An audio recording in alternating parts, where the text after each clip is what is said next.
কাদম্বিনীর মৃত্যুতে উত্তাল বাংলা, হাতে হাত মিলিয়ে গর্জে উঠেছে গোটা সমাজ। বিবেকের ডাকে সাড়া দিয়ে প্রতিবাদে সামিল শাসক দলের একাংশ। কিন্তু ঘটনার পর সমস্ত মেডিকেল কলেজের জুনিয়র চিকিৎসকদের ঐক্যবদ্ধ করেছে কাদম্বিনী। নিজের জীবন দিয়ে আন্দোলন কি জিনিস বুঝিয়েছে চোয়াল শক্ত রেখে হক ছিনিয়ে আনার। এই আবহেই প্রিয় সতীর্থের স্মরণে আরজি করে তার আবক্ষ মূর্তি বসানোর উদ্যোগ নিয়েছেন জুনিয়র চিকিৎসকেরা। 27 সেপ্টেম্বর এসএসকে মেডিকেল কলেজ হাসপাতালের কনভেনশন সেন্টার থেকে ওয়েস্ট বেঙ্গল জুনিয়র ডক্টর ফ্রন্টের তরফ থেকে ঘোষণা করা হয়েছিল কাদম্বিনীর একটি আবক্ষ মূর্তি বসানো হবে আরজিকর মেডিকেল কলেজ হাসপাতালে। সেই মতো আরজিকর মেডিকেল কলেজ হাসপাতালে আজ থেকেই এই মূর্তি বসানো অর্থাৎ কাদম্বিনীর মূর্তি বসানোর প্রস্তুতির কাজ প্রিন্সিপালের যে অফিস এই অফিসের কাছেই প্রস্তুতি শুরু হয়ে গিয়েছে।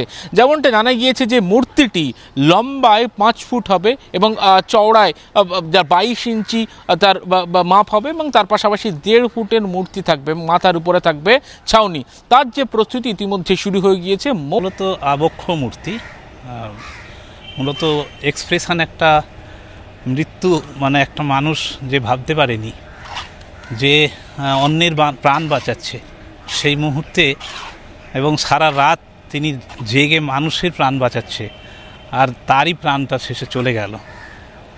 সেই যে আরতি, সেই আরতিটাকে আমি স্কাল্পচারের মধ্যে তুলে ধরার চেষ্টা করেছি। সেই কান্নারই কাজটা আমি করেছি একটা আবেগ থেকে, যা বর্ণনা করা যায় না, সেই ভাষা, সেই যন্ত্রণা। আমার মনে হয়েছে যে ওই যে মৃত্যু, এর কোনো বর্ণনা হয় না এবং এত নারকীয়, ভয়ঙ্কর, ফলে গোটা পৃথিবীর মানুষ কাঁদছে এই ঘটনাকে কেন্দ্র করে। তারই কাজটা করেছি। এটা স্কাল্পচার যে প্যাডেস্টালটা হয়েছে সেটা প্রায় 5.5 ফিট করেছি, তার উপরে স্কাল্পচারটা বসছে। মহলার দিনে প্রিন্সিপাল অফিসের পাশেই বসছে কাদম্বিনীর মূর্তি। প্রিয় সতীর্থ না থাকলেও এই মূর্তির মাধ্যমেই তাকে হৃদমাঝারে রাখতে চাইছেন জুনিয়র চিকিৎসকেরা।